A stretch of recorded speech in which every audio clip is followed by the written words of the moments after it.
ন্যায় বিচার দেয় মানুষকে, সেখানে যদি একটার পর একটা মিথ্যা বলতেই থাকে তাহলে কিভাবে ন্যায় বিচার হবে? হচ্ছে আমরা বিজ্ঞ আদালত নিকট একটা আবেদন করেছিলাম, তো বিজ্ঞ আদালত আজকে আমাদের এই পাসপোর্টের আবেদনটা নামঞ্জুর করেছে।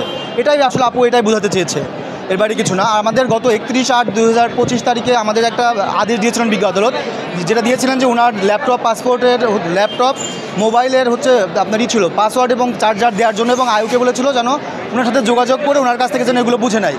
কিন্তু আজকে রাষ্ট্রপক্ষ কোর্টকে মিসলিড করছে। মিসলিড করার পরে আমার যে মক্কেল আছেন উনি কোর্টকে অবগত করেন যে উনি অলরেডি যে তদন্ত কর্মকর্তা আছে তদন্ত কর্মকর্তাকে উনি ওনার পাসপোর্ট ম্যাকবুক এবং মোবাইলের পাসওয়ার্ড এবং চার্জার দিয়েছেন এবং ওরা ওপেন করতে সক্ষম হয়েছেন এবং ওনারা ওটা ফরেন্সিকের জন্য সিআইডিতে পাঠিয়েছেন।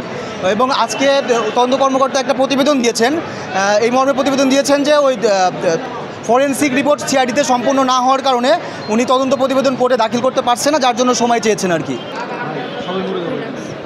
আপনি নিজে অসুস্থ হয়ে যাবে, শেষ করি।